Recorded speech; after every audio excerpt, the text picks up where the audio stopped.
Saya merawat ibu mertua yang terserang stroke selama 3 tahun penuh. Begitu beliau sembuh, sertifikat rumah keluarga langsung dibalik nama atas nama adik ipar saya. Saya meletakkan sebuah map di atas meja dan mengucapkan satu kalimat yang membuatnya menangis penuh penyesalan. Bandung di awal musim hujan, langit seolah ikut murung seperti seseorang yang menyimpan rahasia di dalam hati. Gang besar di dekat Pasar Kosambi selalu ramai setiap sore. Deru motor, suara pisau pemotong roti, dan aroma semur ikan dari rumah-rumah yang berdempetan. Nama saya Sari Lestari, usia 34 tahun, pernah bekerja sebagai perawat di sebuah klinik swasta. Saya menikah dengan Bagus Setiawan selama 5 tahun.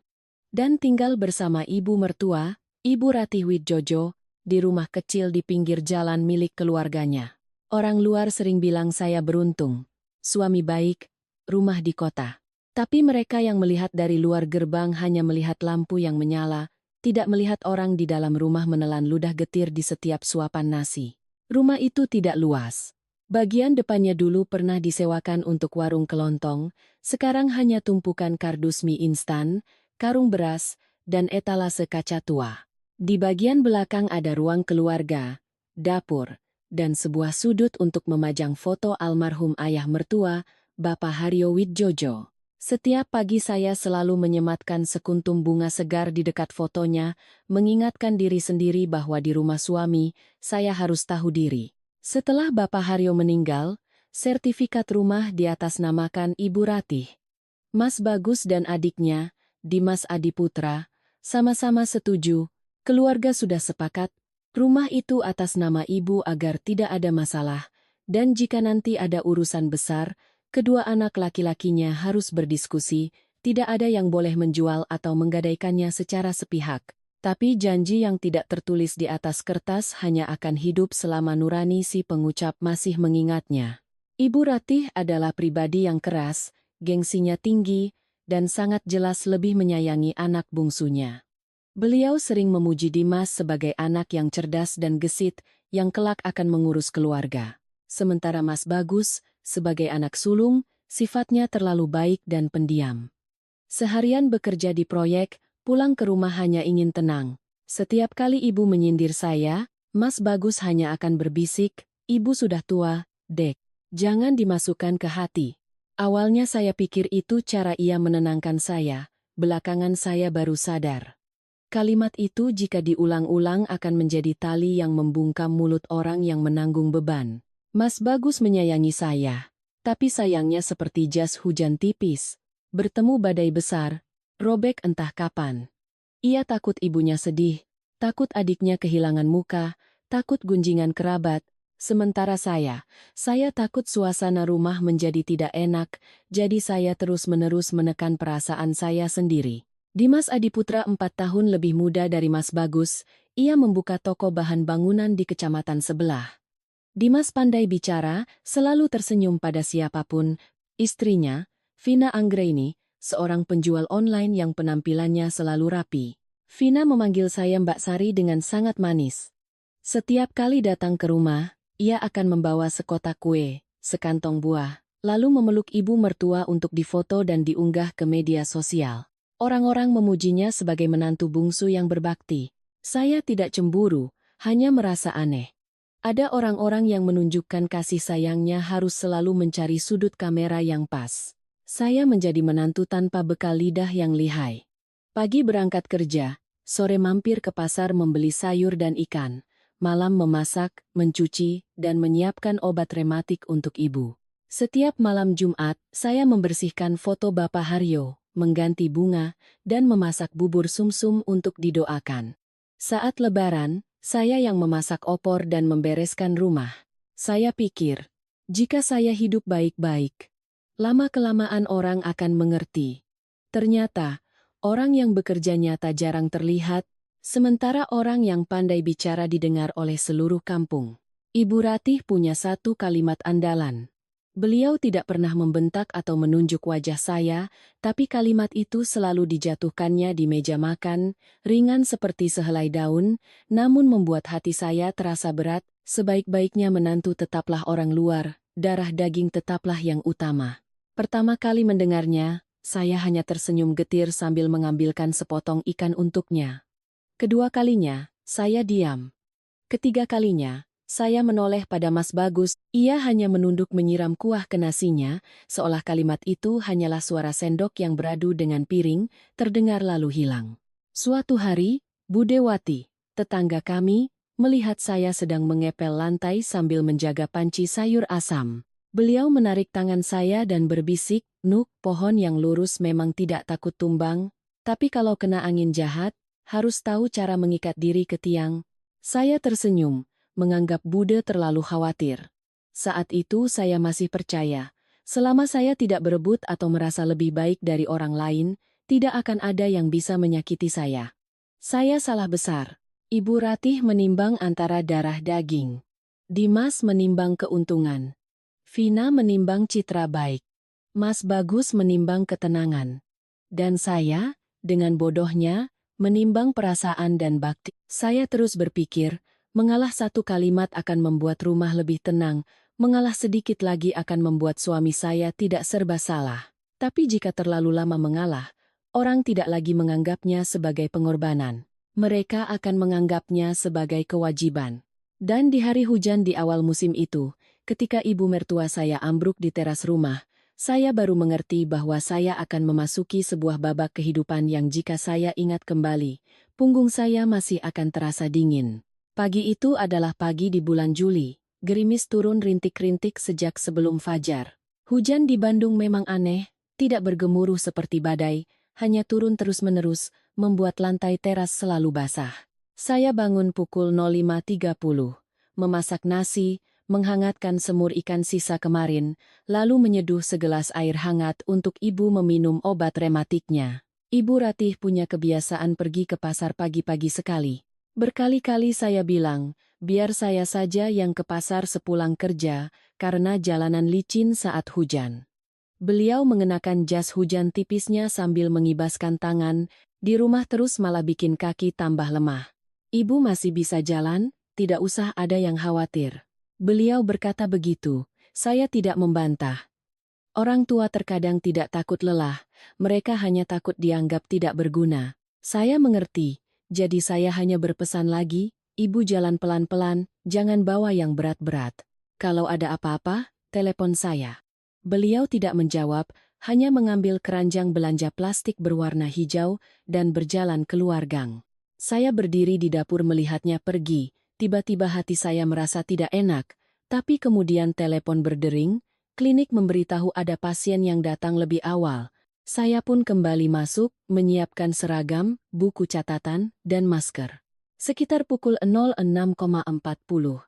Saya baru selesai mengikat rambut ketika dari luar terdengar suara gedebuk yang kering. Disusul suara keranjang plastik yang menggelinding di lantai.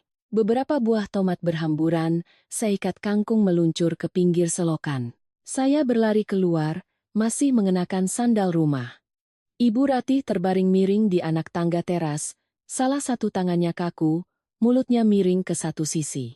Kantong plastik berisi ikan tergeletak di dekat kakinya, air dari dalam kantong menggenang, menyatu dengan air hujan. Matanya terbuka tapi pandangannya kosong, seolah ingin bicara tapi tak mampu. Saya berlutut, jantung saya berdebar begitu kencang sampai terdengar di telinga. "Ibu, ibu dengar saya. Lihat saya." "Bu." Beliau hanya bergumam, bibirnya bergetar.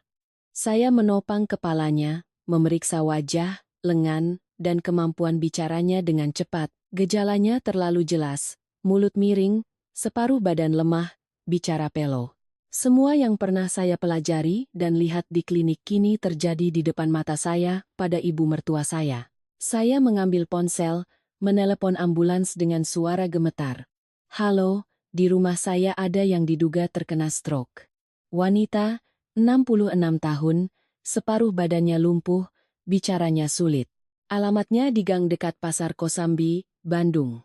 Sambil menelepon, saya mengambil handuk untuk menyangga kepalanya, terus berbicara agar beliau tidak kehilangan kesadaran.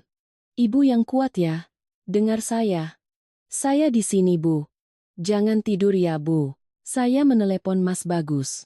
Deringnya lama sekali baru terdengar suaranya di antara deru mesin proyek. Halo Dek, Mas lagi di Lembang, ada apa? Saya berusaha tenang.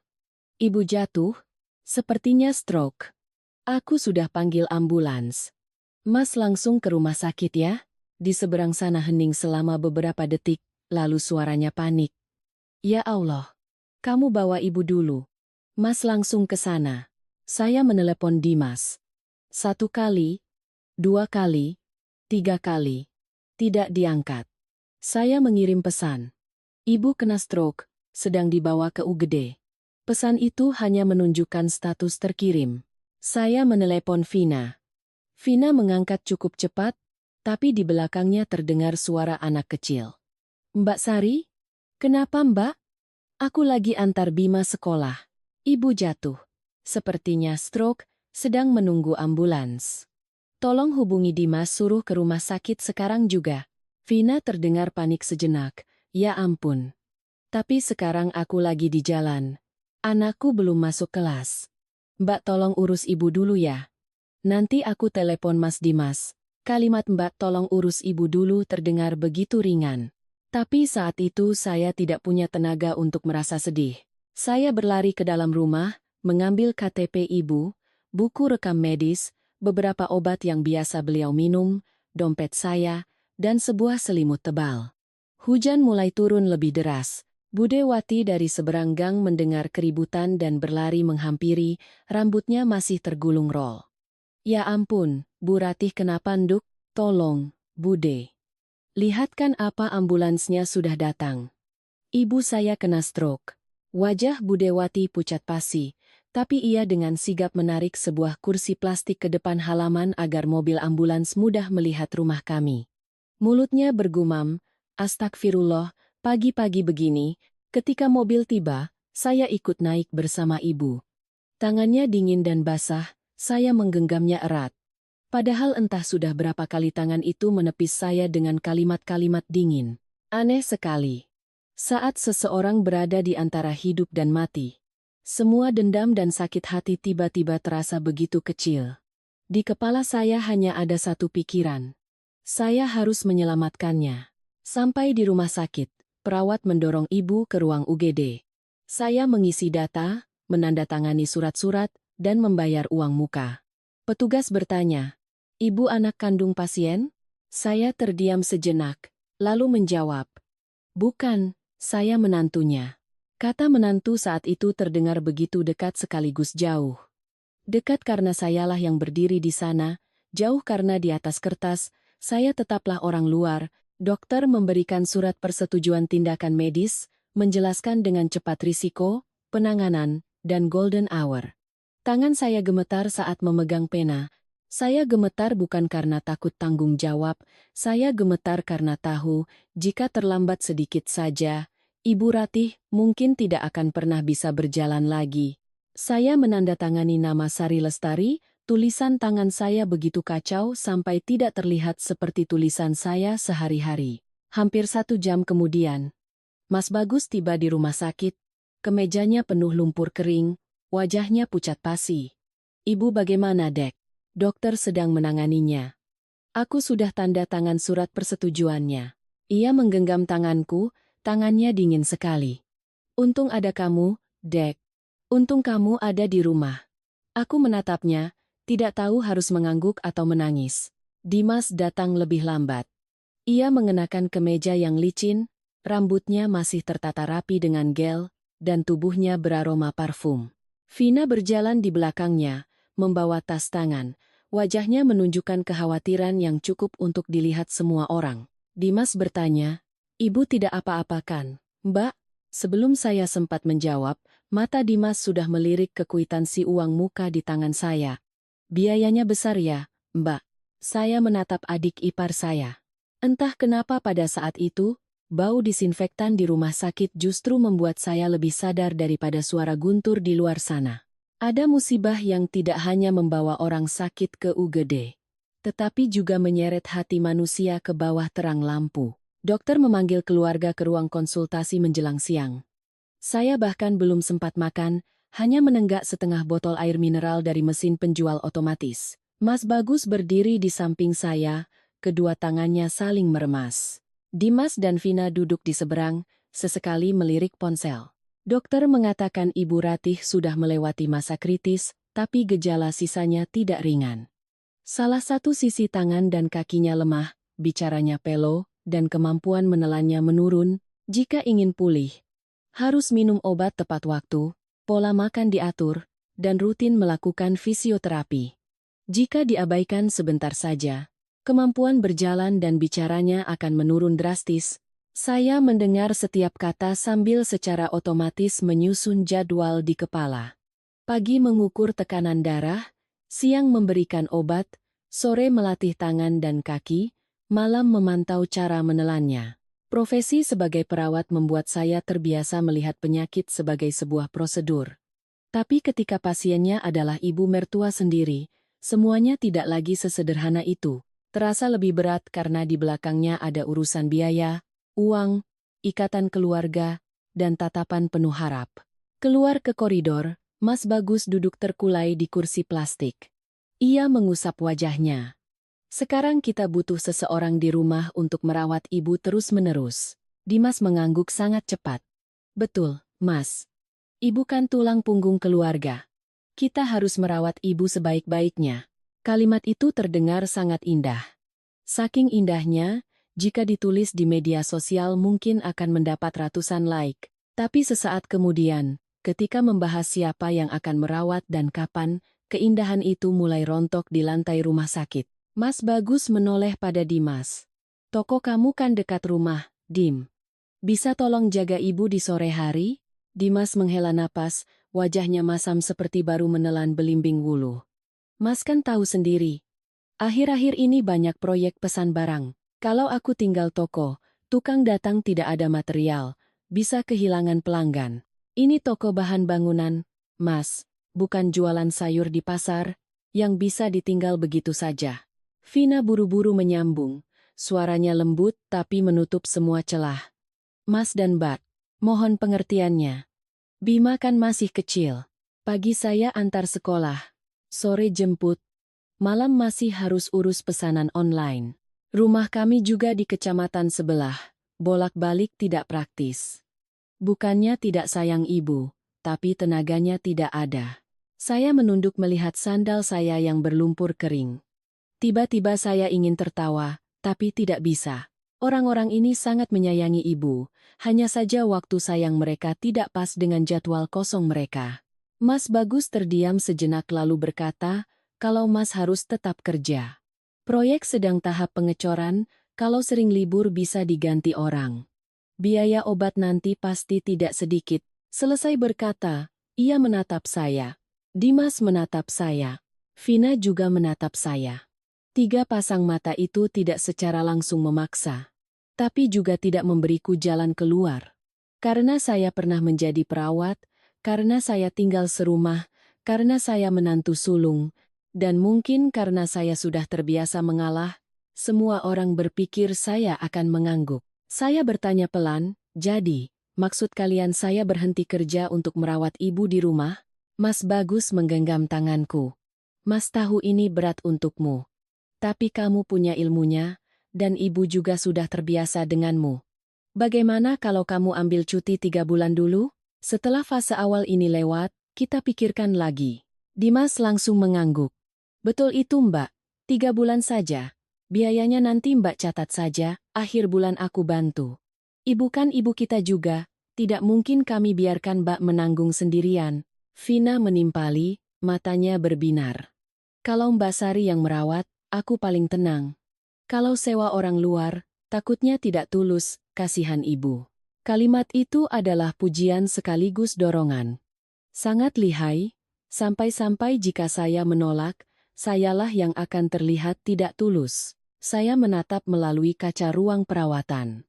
Ibu Ratih terbaring di sana, salah satu sisi wajahnya masih miring, tangannya diam tak bergerak di atas selimut putih. Beliau pernah bilang saya adalah menantu, bukan darah daging. Tapi saat ini, orang yang perlu membersihkan mulutnya, membalikan badannya, dan menjaganya agar tidak tersedak, adalah saya. Saya menarik napas dalam-dalam. Baik. Saya akan minta berhenti kerja selama 3 bulan. Tapi semua biaya dan jadwal perawatan harus kita bagi dengan jelas. Saya yang merawat utama bukan berarti yang lain lepas tangan. Dimas menepuk dada.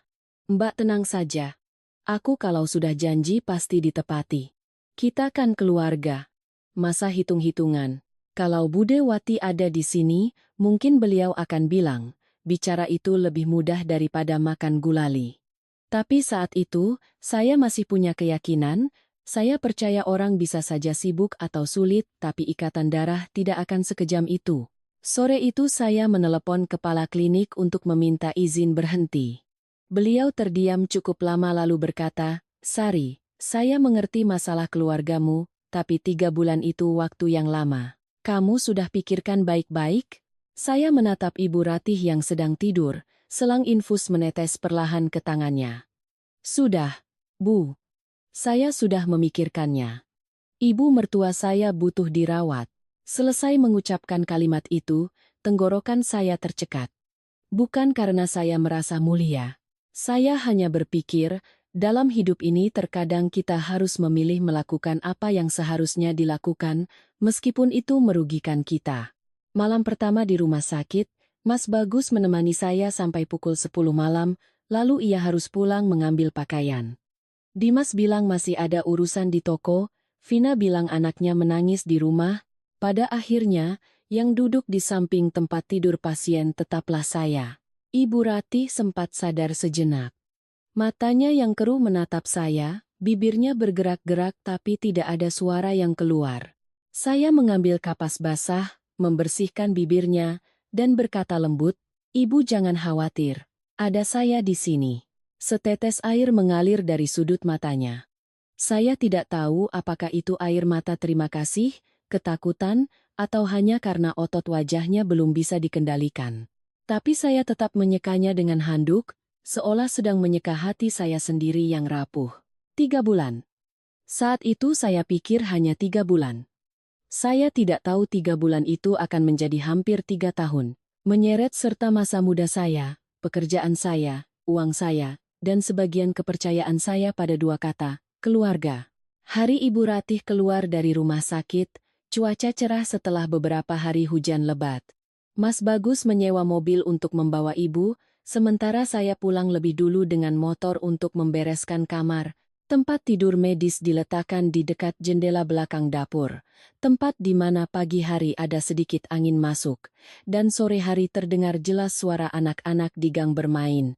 Saya menggeser lemari agar kursi roda bisa leluasa berputar, menyingkirkan pot-pot tanaman yang biasa ibu letakkan di dekat dinding, dan menggelar karpet anti licin di samping tempat tidur. Rumah yang kecil, hanya dengan tambahan 1 kursi roda, 1 tiang infus, dan 1 kursi toilet, lorong-lorongnya menjadi sempit. Dapur yang tadinya hanya beraroma tumisan dan kuah sayur, kini bercampur dengan bau minyak angin, disinfektan, dan bubur encer. Sejak hari itu, hari saya dimulai pukul 5 pagi. Saya memasak beras untuk bubur, menggiling daging tanpa lemak dengan labu siam, lalu menyaringnya agar ibu mudah menelan. Kemudian saya mengukur tekanan darah, mencatatnya di buku, dan memeriksa obat pagi, siang, dan malam. Mana yang diminum sebelum makan, mana yang sesudah, mana yang tidak boleh diminum bersamaan. Saya membaginya ke dalam kotak-kotak kecil, menempelkan label warna-warni di tutupnya. Bekerja sebagai perawat selama bertahun-tahun membuat saya terbiasa merawat orang sakit. Tapi merawat ibu mertua sendiri rasanya berbeda. Pasien di klinik setidaknya tahu berterima kasih. Sementara ibu, terkadang karena terlalu sakit atau kesal, menatap saya seolah saya adalah pengganggu dalam hidupnya. Di awal-awal latihan duduk, Ibu Ratih sering mengeluh kesakitan. Saya menopang punggungnya, berkata perlahan, "Ibu tarik napas dalam-dalam, lalu hembuskan. Kita duduk sebentar saja, tidak usah buru-buru." Beliau dengan mulut miringnya berkata tidak jelas, "Sakit. Sakit sekali." "Saya tahu, Bu. Tapi kalau tidak dilatih, tangan dan kaki akan kaku. Nanti lebih susah lagi." Mendengar itu, air matanya mengalir. Saya menyekanya dengan handuk. Hati saya ikut perih.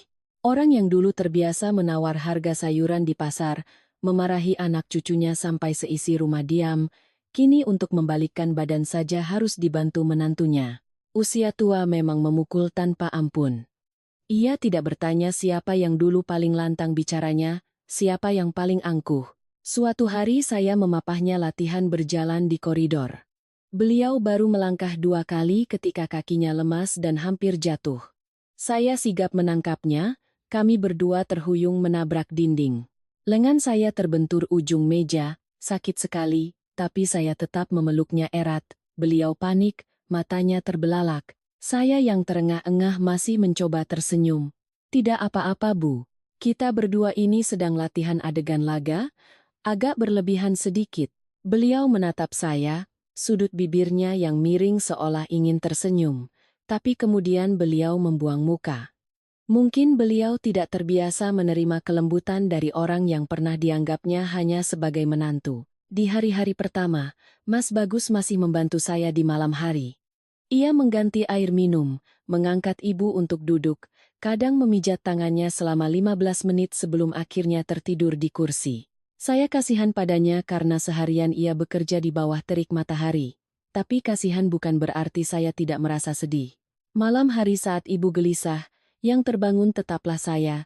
Saat ibu tersedak bubur, yang menepuk punggungnya tetaplah saya. Saat ibu demam ringan, yang mengompresnya dengan sabar tetaplah saya. Dimas memang datang berkunjung, tapi selalu terburu-buru. Ia akan berdiri di ambang pintu dan bertanya, "Ibu sudah baikan, Mbak?" Saya menjawab, "Masih lemah. Kalau kamu ada waktu, masuklah dan pijat kakinya sebentar." Dimas langsung melihat jam tangannya. "Aduh, aku masih ada pesanan semen yang harus diantar.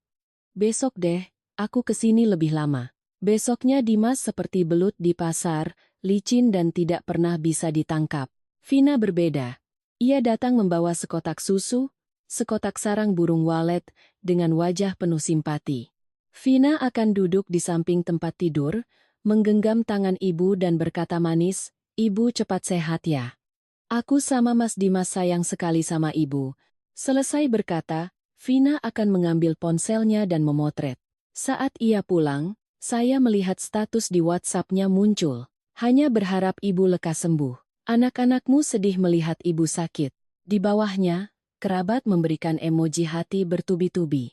Saya yang sedang mencuci serbet kotor bekas bubur di kamar mandi, melihat layar ponsel dan hanya bisa tersenyum getir. Di zaman sekarang, terkadang sebuah foto 10 detik lebih bernilai daripada 3 jam mengganti popok.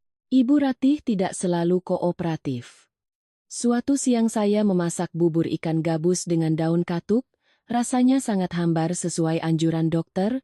Beliau baru makan 3 suap, ketika mengerutkan kening dan membanting mangkuknya ke lantai. Bubur tumpah mengenai sandal saya, hambar seperti air. Saya terpaku selama beberapa detik. Seharian itu saya belum sempat makan, punggung saya sakit karena menopang beliau latihan, tangan saya masih perih karena mencuci pakaian. Tapi melihat beliau terengah-engah, mata memerah karena frustrasi, saya kembali membungkuk dan memungut mangkuk itu. "Ibu makan hambar biar sehat, kalau makan asin, besok-besok dokter marah, saya yang malu loh." Saya berkata setengah bercanda, lalu membersihkan lantai dan kembali ke dapur memasak semangkuk lagi.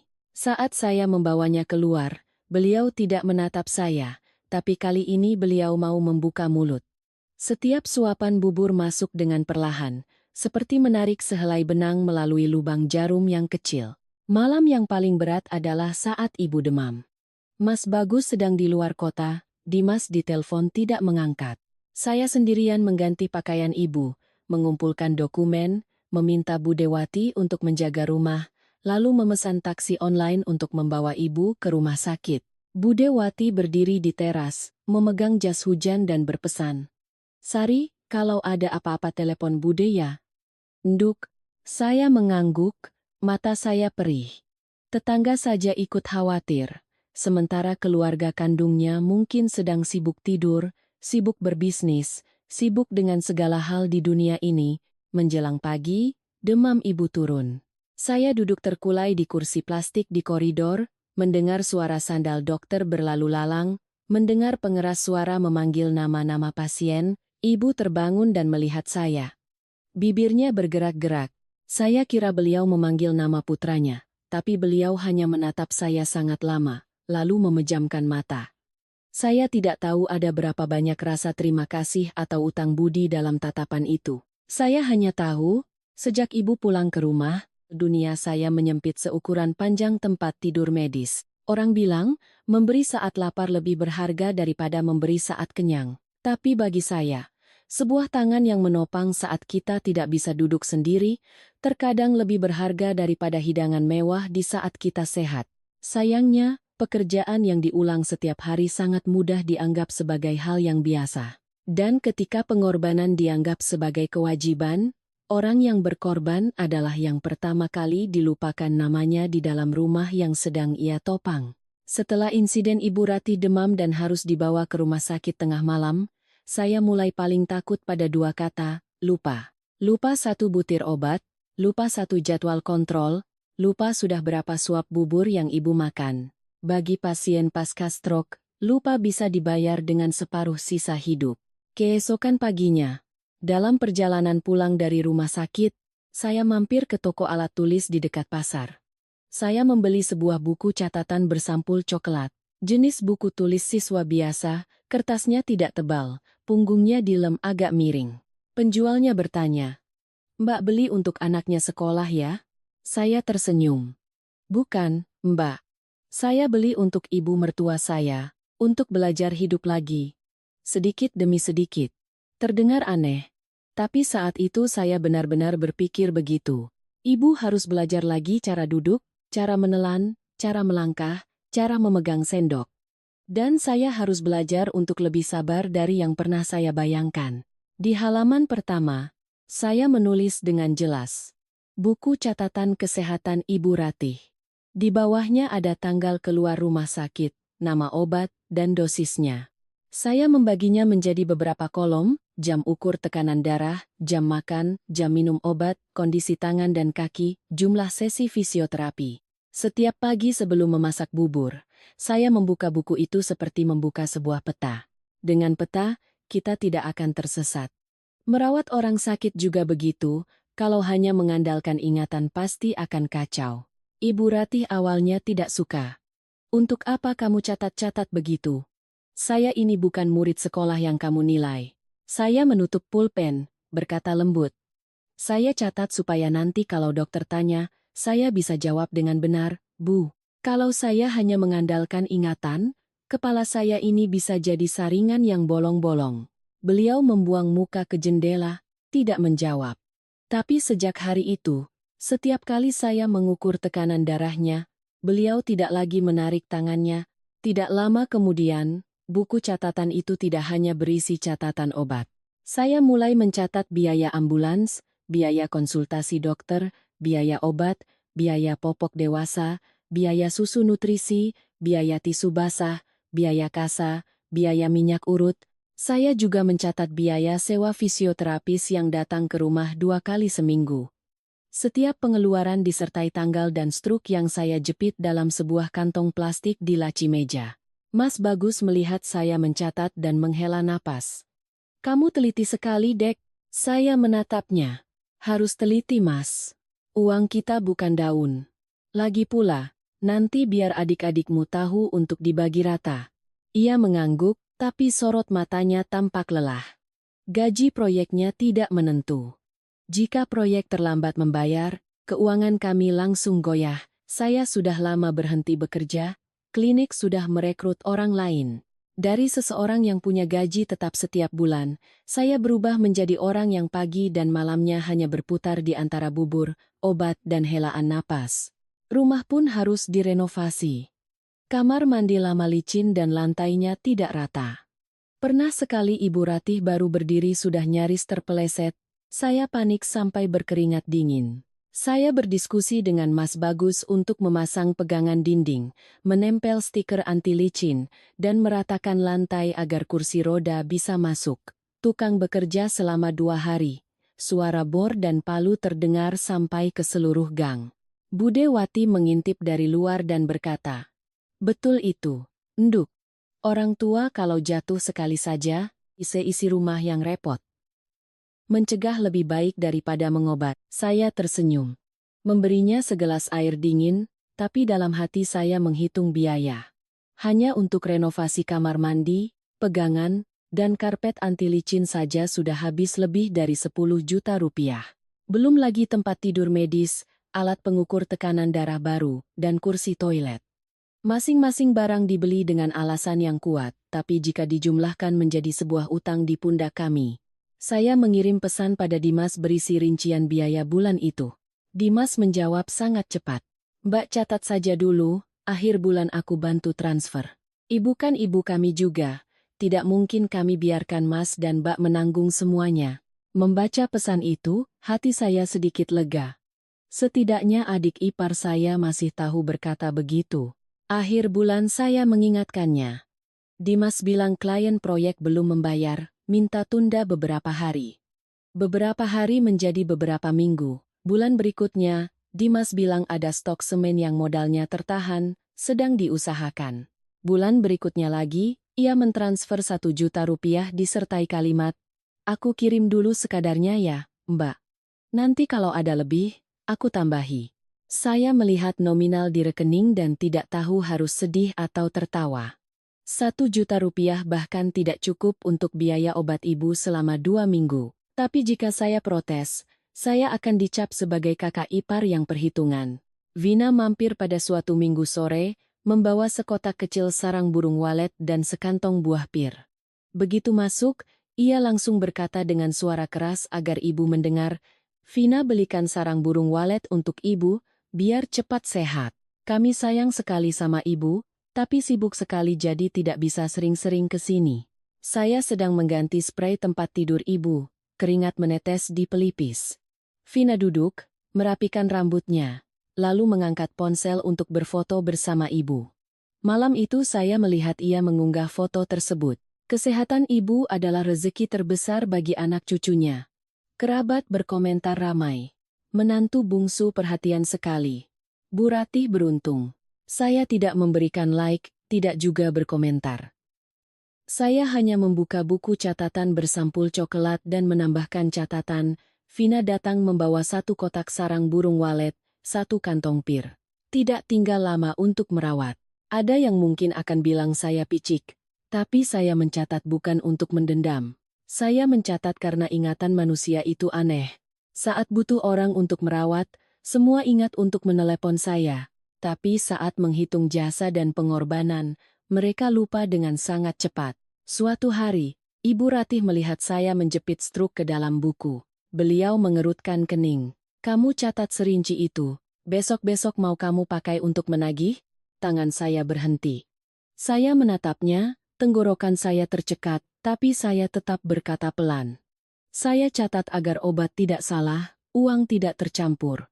Soal jasa merawat ibu, kalau orang punya hati, tidak perlu saya yang mengingatkan." Beliau diam. Kamar pun hening. Di teras, suara gerobak roti lewat terdengar sayup-sayup. Malam itu, saya duduk sendirian di meja makan, membolak-balik setiap halaman buku catatan. Angka-angka berbaris rapi di bawah lampu kuning, setiap baris adalah 1 hari yang saya lewati. 1 hari ibu minum obat tepat waktu, 1 hari ibu berhasil latihan berjalan 2 langkah lebih jauh, 1 hari Dimas berjanji akan transfer uang, 1 hari Vina datang berfoto lalu pulang. Awalnya buku itu hanyalah cara saya merawat ibu dengan benar. Saya tidak pernah menyangka, kelak buku itulah satu-satunya yang akan berbicara untuk saya ketika seisi rumah berbalik menentang.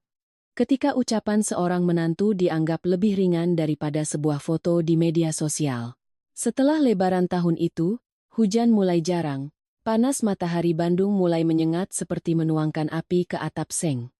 Rumah kecil kami terasa gerah di siang hari, saya harus meletakkan kipas angin tambahan di dekat tempat tidur Ibu Ratih, dan sering mengelap tangan dan kakinya dengan handuk basah. Dokter bilang kondisi ibu membaik, tapi jika ingin berjalan lebih stabil, perlu latihan rutin, tidak bisa sesekali saja. Saya memahami hal itu lebih dari siapapun. Pasien pasca stroke seperti pohon yang baru saja diterpa badai. Jika kita cepat-cepat menopangnya dengan tiang dan menyiraminya dengan benar, ia masih bisa tegak kembali. Tapi jika dibiarkan, batangnya akan bengkok, dan penyesalan tidak akan ada gunanya. Saya berdiskusi dengan Mas Bagus untuk menambah jadwal fisioterapis menjadi 2 kali seminggu. Ia duduk di tepi tempat tidur, mendengarkan saya menghitung biaya, wajahnya berat seperti menanggung batu. Bulan ini proyek baru cair setengahnya dek. Untuk obat, makan, listrik, dan air saja Mas sudah pusing. Saya terdiam sejenak lalu berkata, aku masih punya sepasang anting emas dari pernikahan kita, biar aku jual untuk bayar dulu. Ia langsung menoleh. Jangan. Itu kan mahar dari ibumu. Saya tersenyum hambar.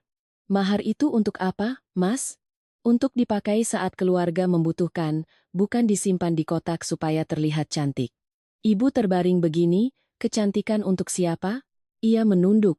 Tundukan kepala yang sudah sering saya lihat. Bukan ia tidak sayang, tapi sayangnya tak berdaya. Dan hidup tidak pernah menunggu orang berhenti merasa tak berdaya sebelum mengirimkan tagihan.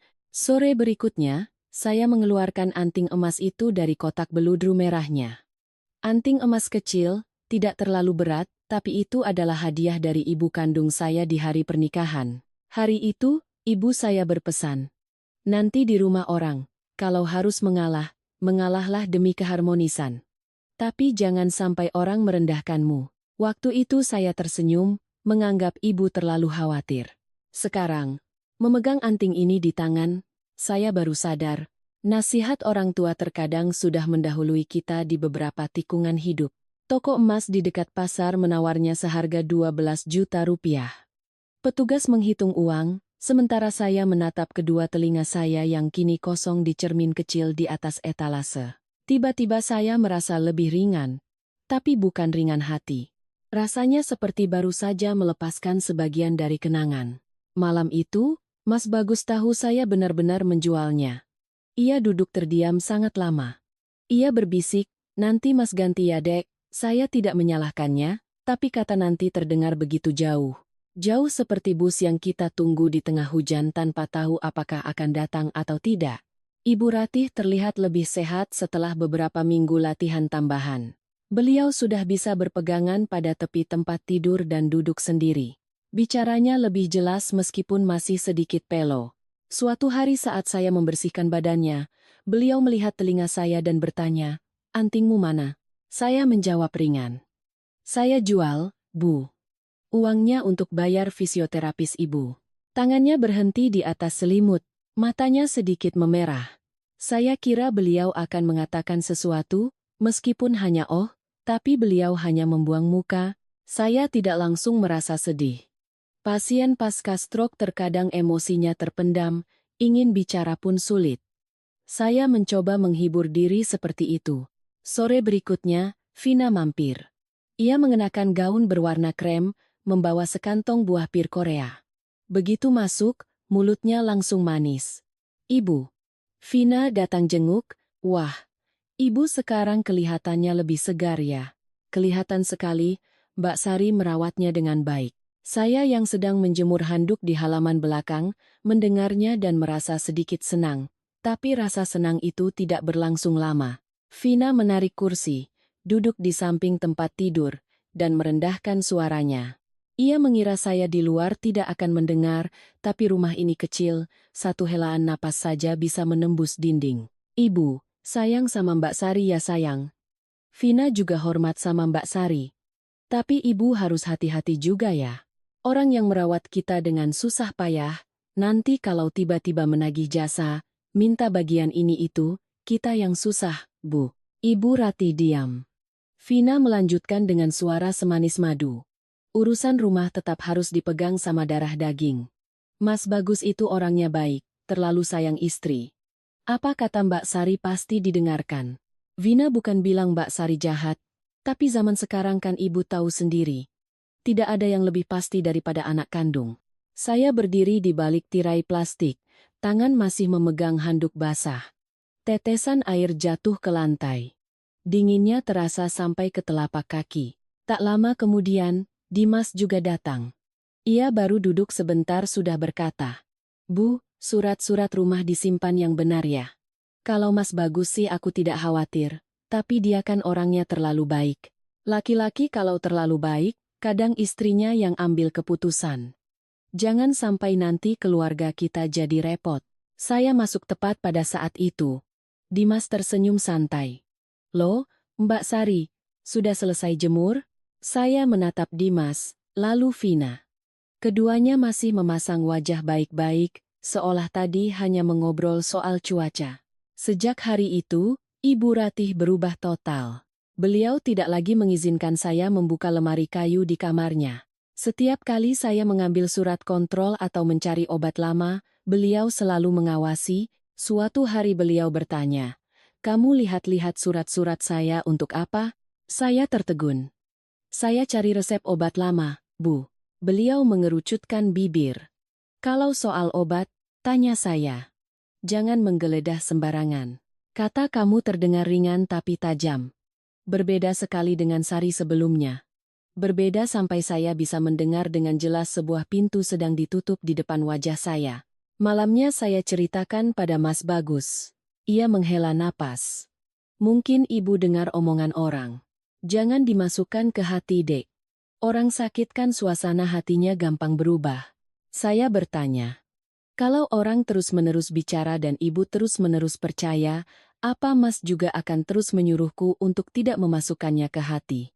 Ia terdiam. Keheningan yang akrab hingga menyakitkan. Orang bilang lidah tak bertulang, tapi ada ucapan-ucapan gratis yang bisa menghancurkan sebuah rumah tangga. Saya menjual anting pernikahan saya untuk membeli setiap langkah ibu mertua saya. Sementara Vina dan Dimas, hanya dengan beberapa kalimat manis, berhasil mengubah tatapan mata ibu pada saya. Malam itu, saya membuka buku catatan bersampul coklat. Saya mencatat biaya fisioterapis dan menambahkan satu baris kecil di akhir halaman.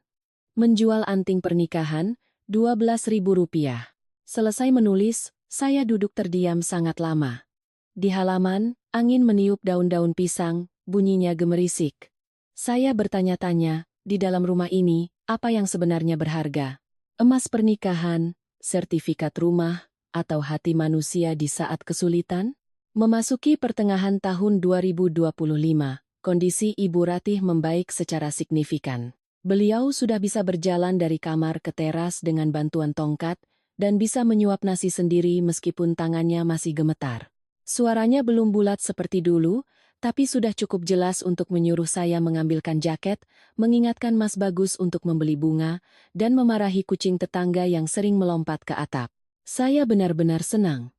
Meskipun terkadang beliau bersikap galak atau menatap saya dengan pandangan asing, saya tetap senang. Pasien yang bisa bangkit setelah stroke bukanlah hal kecil. Itu adalah hasil dari setiap pagi latihan yang menyakitkan hingga menangis. Setiap malam saya memijat tangan dan kakinya sampai pergelangan tangan saya pegal.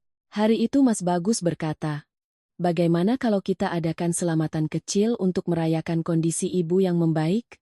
Sudah lama juga kita tidak mendoakan Bapa dengan layak." Saya mengangguk.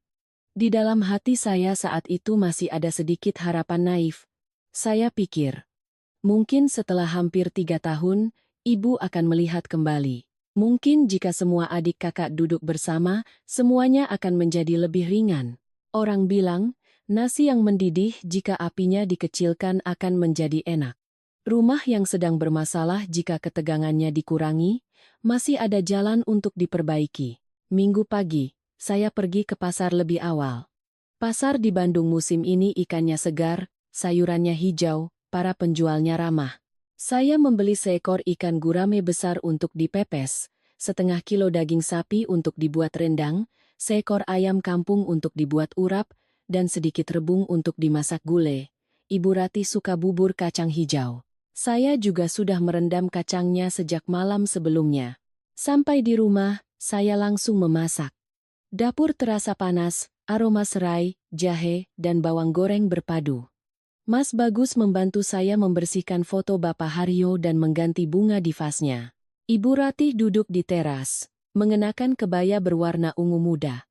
Tangannya memegang tongkat sambil melihat orang lalu lalang. Sesekali beliau bersuara dari luar, "Ikannya dipepes yang benar, jangan sampai amis." Saya menjawab, "Iya, Bu. Saya tahu."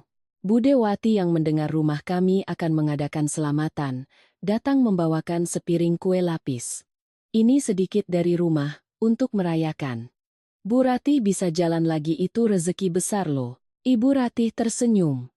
Untuk pertama kalinya setelah sekian lama, saya melihat senyumnya melembut. Menjelang siang, Dimas dan Vina datang. Dimas mengenakan kemeja biru, membawa sekeranjang buah. Vina membawa sebuket bunga lili putih. Begitu masuk, ia langsung berseru. Ibu hari ini cantik sekali. Lihat ibu sehat begini, Vina senang sekali rasanya. Ibu Ratih tersenyum lebih cerah daripada saat melihat saya sepanjang pagi. Saya melihatnya, tapi tidak berkomentar. Ada hal-hal yang jika sudah terlalu sering dilihat, diucapkan hanya akan membuat kita terlihat picik. Hidangan disajikan di ruang keluarga, di bawah foto almarhum Bapak Haryo. Asap dupa tipis mengepul, aroma rendang begitu wangi. Mas Bagus menuangkan minum untuk ibu, Dimas mengambilkan sepotong ikan untuknya. Vina dengan sigap mengambil foto keluarga. Vina simpan buat kenang-kenangan ya Bu? Keluarga kita kelihatannya hangat sekali. Saya duduk di samping Mas Bagus, kedua tangan saya masih beraroma bawang. Saat itu saya berpikir, sudahlah, selelah apapun, semuanya sepadan. Selama rumah ini masih bisa menikmati makan bersama dengan layak, saya masih punya tempat untuk percaya. Baru setengah jalan makan, Ibu Ratih tiba-tiba meletakkan sumpitnya. Bunyi sumpit yang membentur meja terdengar kering. Beliau melihat sekeliling lalu berkata, mumpung hari ini semua kumpul, Ibu mau bicara. Ibu sudah menandatangani akta hibah rumah ini untuk Dimas. Saya kira saya salah dengar. Sumpit di tangan saya berhenti di udara. Mas Bagus mengangkat wajah, mukanya pias. Dimas menunduk mengambil sepotong urap, sementara Vina mengerucutkan bibir seolah sudah tahu sebelumnya. Ibu Ratih melanjutkan. Suaranya jelas kata per kata. Berkasnya sedang diurus untuk balik nama. Rumah ini biar Dimas yang pegang. Dia tinggal dekat sini, nanti bisa mengurus bapakmu. Ibu sudah tua. Harus berpikir ke depan. Suasana di meja makan membeku. Panci rendang masih mengepul, tapi punggung saya terasa dingin. Saya menatapnya, mencoba menjaga suara saya tetap pelan. Bu, ini masalah besar, kenapa ibu tidak bicarakan dulu dengan kami? Beliau menoleh padaku, tatapannya keras dan jauh. Ini rumah ibu mau berikan pada siapa itu hak ibu. Kamu ini menantu. Apa urusanmu? Kalimat itu jatuh seperti batu. Tidak dengan suara keras, tidak dengan makian, tapi kalimat itu memutus seutas tali di dalam diriku yang sudah menegang selama hampir 3 tahun. Sebelum saya sempat berkata lebih, Dimas sudah tertawa. Mbak Sari jangan tegang begitu. Aku kan hanya atas nama, Mas dan Mbak tetap tinggal di sini. Ini kan rumah kita, bukan rumah orang lain. Kenapa jadi serius seperti di sinetron? Vina meletakkan mangkuknya, suaranya manis tapi menusuk. Betul Mbak. Mbak sudah merawat ibu dengan susah payah, kami tahu dan berterima kasih. Tapi jasa merawat itu kan bentuk bakti, aneh rasanya kalau dihubungkan dengan urusan sertifikat rumah, Mbak. Saya menoleh menatap Vina. Mulutnya selembut kue putu ayu, tapi setiap katanya mengiris harga diri orang lain. Saya ingin bertanya, lalu waktu butuh orang untuk membersihkan kotoran, mengganti baju, menyuapi setiap sendok bubur, kenapa tidak ada yang bilang itu urusan darah daging, tapi saya menelannya kembali. Saya menatap Mas Bagus. Saya hanya butuh ia mengatakan satu kalimat. Tidak perlu membelaku habis-habisan. Cukup ia bertanya, Bu, kenapa masalah ini tidak dibicarakan dengan kami dulu? Cukup itu saja sudah membuatku tahu bahwa aku tidak berdiri sendirian. Tapi ia menunduk. Tangannya mencengkeram gelas begitu erat sampai buku-buku jarinya memutih. Ibu Ratih melihat putranya tidak bicara, lalu menambahkan. Keputusan ibu sudah benar. Dimas itu cerdas, pandai berbisnis. Rumah ini dipegang dia baru aman. Kalian berdua tetap tinggal di sini, siapa yang mau mengusir? Saya tertawa pelan. Bukan tawa bahagia, tapi tawa yang keluar saat hati sudah terlalu sakit. Sebelum air mata sempat naik, tawa itu keluar lebih dulu. Saya bertanya bukan karena takut diusir, Bu.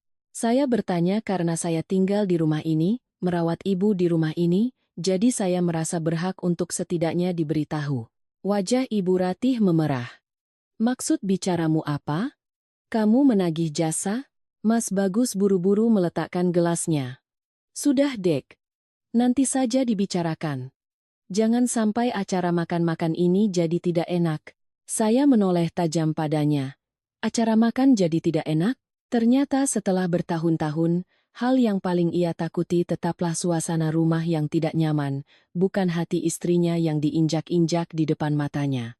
Saya melihat hidangan yang saya masak sejak pagi.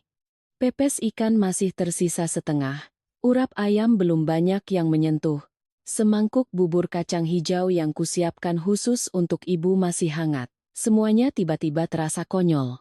Seseorang bisa memasak satu meja penuh untuk keluarganya, tapi tetap diingatkan bahwa ia bukan bagian dari meja itu. Saya berdiri, perlahan mengambil serbet. Saya sudah kenyang. Silakan dilanjutkan makannya. Tidak ada yang menahan saya. Atau mungkin semua orang sedang sibuk mempertahankan posisinya masing-masing. Saya berjalan ke dapur, menyalakan keran untuk mencuci tangan. Air mengalir melalui sela-sela jari, dingin sekali. Dari ruang keluarga saya mendengar suara Vina berbisik, "Mbak Sari sensitif sekali ya." Saya mematikan keran. Pada saat itu, saya mengerti satu hal dengan sangat jelas. Mereka tidak hanya mengambil rumah itu dari jangkauan kami. Mereka juga ingin mengambil hak saya untuk merasa sakit hati. Mengubah kekecewaan saya menjadi sensitif, mengubah pengorbanan saya menjadi hal yang wajar. Dan luka paling dalam hari itu bukan datang dari Ibu Ratih, bukan juga dari Dimas atau Vina. Luka itu datang dari suami yang duduk di samping saya, yang melihat semuanya, tapi tetap memilih diam agar acara makan keluarganya tidak menjadi tidak enak. Malam itu saya mencuci semua piring sendirian. Sabun cuci piring beraroma jeruk nipis, tapi tenggorokan saya terasa pahit. Di ruang keluarga, Ibu Ratih duduk di kursi rotan. Dimas dan Vina berbisik-bisik dengannya. Mas Bagus tidak membantu saya di dapur seperti biasanya. Ia duduk di meja makan, kedua tangannya saling bertaut, wajahnya menunduk seperti orang yang baru saja kehilangan sesuatu tapi tidak berani memungutnya. Saya meletakkan piring terakhir di rak, lalu mengelap tangan. Ia berdiri dan mengikutiku ke halaman belakang. "Sari." Saya berbalik. "Mas mau bilang apa? Katakan saja." Suaranya serak. "Soal tadi siang." Mas juga kaget. "Mas tidak tahu ibu punya rencana begitu." Saya menatap lurus ke matanya. Mas kaget, tapi Mas tetap diam. Ia membuang muka. "Waktu itu banyak orang, ibu baru saja sehat. Mas takut kalau bicara malah jadi ribut." Saya tertawa sangat pelan. "Jadi Mas pikir aku tidak takut? Aku takut ibu sedih, takut Mas serba salah, takut kerabat mencibir. Makanya selama hampir 3 tahun ini aku menelan semuanya. Tapi, Mas Bagus, apakah karena aku bisa menelannya, semua orang jadi berhak untuk terus menyuapinya ke mulutku?" Ia terpaku. Angin di halaman belakang meniup tali jemuran. Beberapa handuk yang kucuci untuk ibu bergoyang pelan. Aku melihatnya dan merasa ironis. Handuk ibu, obat ibu, bubur ibu, tempat tidur ibu, semuanya ada di tanganku. Tapi soal rumah, tiba-tiba aku menjadi orang yang tidak ada hubungannya. Ia berkata pelan, "Jangan pikir, Mas tidak sayang padamu. Sayang tapi membiarkan istrinya berdiri sendirian di meja makan, Mas?" Ia kembali diam. Keheningan yang begitu akrab sampai aku bisa menebak setiap tarikan napasnya. Dulu saat baru menikah, aku pikir ia orang yang baik. Belakangan aku baru mengerti, kebaikan tanpa keberanian untuk membela yang benar, justru akan sangat menyakiti orang di sampingnya. Saya bertanya, "Mas takut aku merebut rumah, atau takut keluargamu harus mengakui jasaku?" Ia menggeleng. "Bukan begitu. Mas hanya tidak mau masalah ini jadi besar. Tapi masalahnya sudah besar, Mas. Apa Mas tidak lihat?" Ia tidak menjawab. Saya berdiri di sana, merasa jarak di antara kami yang hanya beberapa langkah, terasa seperti diseberangi oleh sungai yang sedang banjir. Jika Anda yang membaca sampai di sini, coba tempatkan diri Anda di posisi Sari. Apakah Anda akan diam demi ketenangan rumah? Atau akan bersuara untuk mempertahankan harga diri Anda? Jika cerita ini menyentuh, silakan tinggalkan suka dan komentar di bawah, lalu baca terus sampai akhir untuk melihat bahwa di balik akta hibah itu masih ada kejutan lain.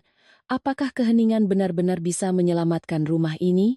Setelah hari itu, suasana di rumah berubah total.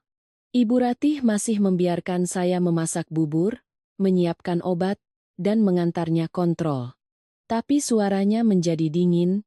Beliau tidak lagi memanggil Sari, tapi seringkali hanya berkata tanpa subjek. Ambilkan jaket. Lihat obat sore sudah belum? Panggilan kamu atau kau mulai sering terdengar, membuat jarak di antara kami terasa lebih jauh dari Bandung ke Jakarta. Saya tetap menjawab iya, Bu, karena saya tidak ingin menjadi orang yang tidak sopan. Tapi di dalam hati, ada sesuatu yang sudah mulai retak. Dimas sejak itu lebih sering datang. Bukan untuk memijat kaki ibu atau membantu saya membawanya ke rumah sakit. Ia membawa meteran, mengukur lebar depan rumah, melihat langit-langit, lalu berkata pada ibu, bagian ini direnovasi bagus sekali, Bu.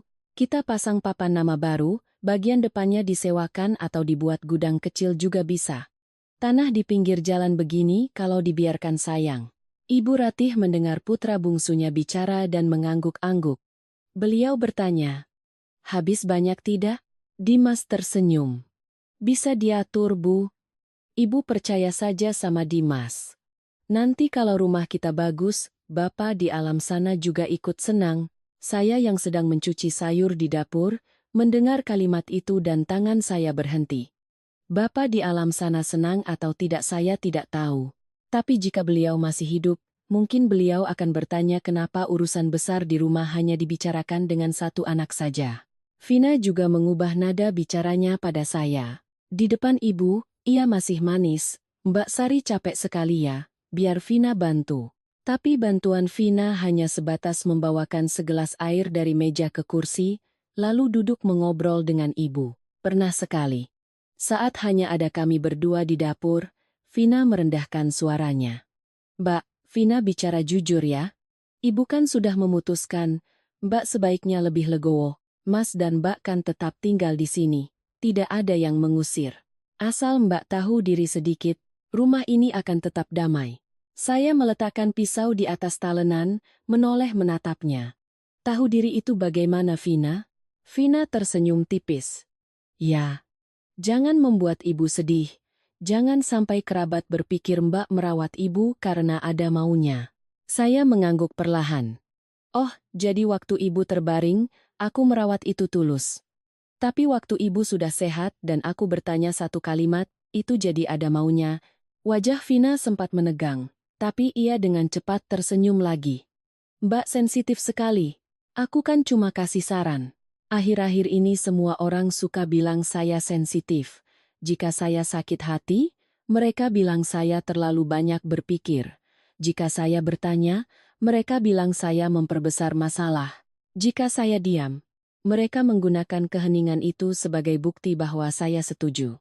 Benar-benar mulut manusia seperti ombak di lautan. Bedanya, di sini ombaknya bukan di pasar, ombaknya ada di dapur rumah saya sendiri.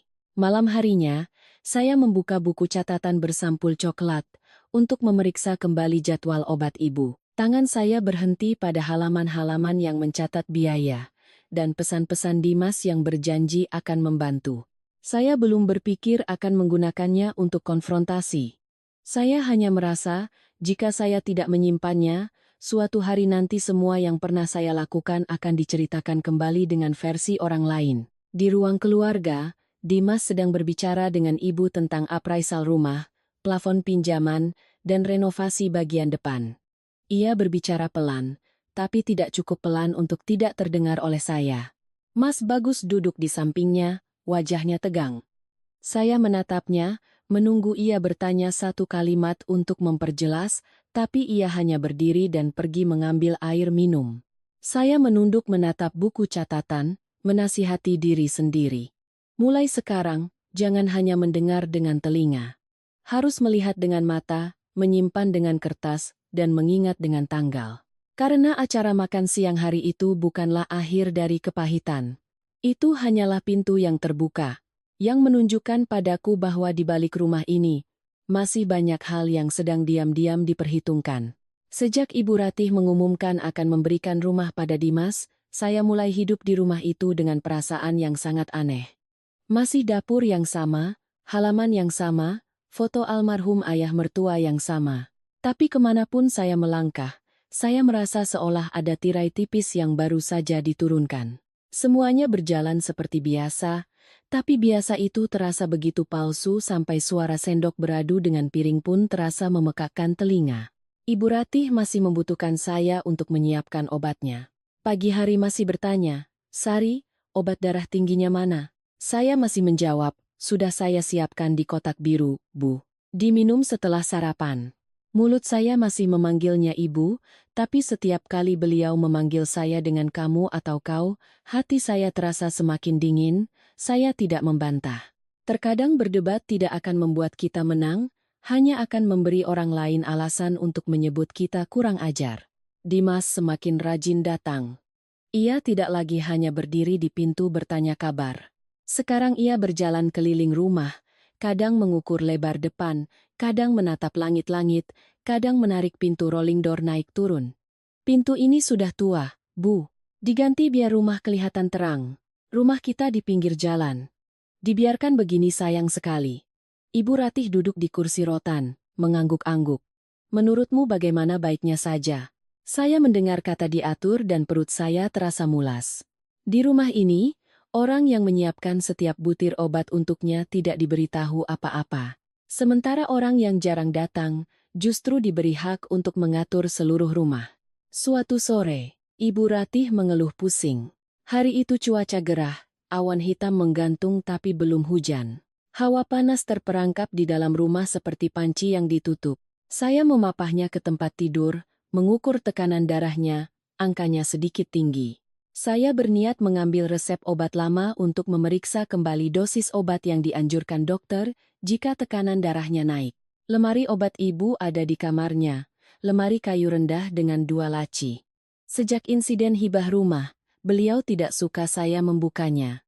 Tapi saat itu beliau sedang lelah dan memejamkan mata, jadi saya berkata lebih dulu, "Bu, saya cari resep obat lama ya. Saya tidak akan ambil yang lain." Beliau bergumam pelan, "Iya." Suaranya terdengar lelah. Saya menarik laci. Di atasnya masih ada barang-barang yang biasa, strip obat, botol minyak angin, kotak kapas, dan sisa masker. Saya mencari dengan perlahan di antara barang-barang itu, tidak menemukan resepnya. Ketika saya mengangkat sebuah botol minyak angin tua di sudut kiri, saya melihat di bawahnya ada setumpuk kertas fotokopian yang dijepit dengan klip hitam. Jantung saya berdebar. Saya melirik ke tempat tidur. Ibu Ratih masih memejamkan mata, napasnya teratur. Saya tidak tahu kenapa saya gemetar, mungkin seorang wanita yang hidup di dalam rumah yang penuh dengan hal-hal tersembunyi, intuisinya akan setajam kucing yang mendengar suara di tengah malam. Saya menarik tumpukan kertas itu, membukanya dengan sangat pelan. Halaman pertama adalah apraisal awal rumah, alamatnya benar-benar rumah kami. Nilai taksirannya Rp3.250.000. Di bawahnya ada catatan tentang lokasi pinggir jalan besar dekat pasar, bisa untuk usaha. Tenggorokan saya kering. Halaman berikutnya adalah formulir pengajuan plafon pinjaman bank. Nama pemohon, Dimas Adi Putra. Aset yang dijaminkan, rumah dan tanah di alamat tempat tinggal Ibu Ratih. Saya terus membalik. Ada draft penggunaan rumah sebagai agunan untuk pinjaman modal usaha bahan bangunan. Ada selembar surat janji temu di kantor notaris. Ada beberapa baris catatan tangan tentang kelengkapan berkas, surat pernyataan tidak ada sengketa dari anggota keluarga. Sampai di halaman terakhir, tangan saya dingin sekali. Itu adalah sebuah surat pernyataan internal. Isinya menyatakan bahwa Bagus Setiawan, putra sulung dari Ibu Ratih Widjojo, menyetujui adiknya, Dimas Adi Putra, untuk menggunakan rumah keluarga sebagai jaminan pinjaman, tidak akan menuntut dan tidak akan mempersengketakan. Di bagian paling bawah, ada tanda tangan atas nama Bagus Setiawan. Saya terpaku di depan lemari obat. Di halaman, Suara gerobak cakwe lewat terdengar sayup-sayup seperti dari dunia lain. Saya menatap tanda tangan itu sangat lama. Ada beberapa goresan yang mirip dengan tanda tangan Mas Bagus, tapi terlihat kaku dan terburu-buru, terutama di goresan terakhir. Saya sudah 5 tahun menjadi istrinya. Saya pernah melihatnya menandatangani surat jalan material, slip gaji, dan berkas rumah sakit untuk ibu. Tanda tangan ini terasa salah. Tapi yang membuat saya lebih sesak napas adalah, jika ia benar-benar menandatanganinya, kenapa tidak memberitahuku? Dan jika ia tidak menandatanganinya, siapa yang begitu berani mencatut namanya di sini? Ibu Ratih bergerak di tempat tidur. Saya terkejut, segera meletakkan kembali kertas-kertas itu, mengambil ponsel, dan memotret setiap halamannya. Tangan saya gemetar hebat sampai harus memotret 2 kali agar jelas. Saya tidak berani mengambil tumpukan kertas itu. Kata orang, menarik satu benang bisa merusak seluruh kain. Saat itu saya belum tahu ada berapa banyak ular di dalam semak-semak ini. Saya menata kembali kertas-kertas itu persis seperti semula, menjepitnya dengan klip hitam, dan meletakkannya di bawah botol minyak angin. Setelah itu, saya menemukan resep obat di laci sebelah kanan dan membawanya keluar untuk ibu. Ibu minum air lagi, lalu istirahat. Kalau nanti masih pusing, kita ke dokter. Beliau membuka mata, menatap saya dengan pandangan selidik. Kamu carinya lama sekali? Saya menjaga suara saya tetap normal. Resepnya terjepit di bawah strip-strip obat lama. Bu, jadi agak lama carinya. Beliau tidak berkata apa-apa lagi, membuang muka. Malam itu saya tidak bisa makan. Mas Bagus pulang terlambat, badannya penuh debu semen. Setelah mandi, ia keluar sambil mengeringkan rambut dan melihat saya duduk di meja makan. Di hadapan saya ada ponsel yang layarnya menyala menampilkan foto-foto tadi. Belum tidur, Dek? Saya mendorong ponsel ke arahnya. Mas lihat ini. Ia mengambilnya. Awalnya wajahnya masih terlihat lelah, tapi hanya dalam beberapa detik, raut mukanya berubah total. Ia memperbesar gambar surat pernyataan, menatap tanda tangan di bawahnya, jakunnya bergerak-gerak. Saya bertanya dengan sangat pelan, kapan Mas tanda tangan surat ini?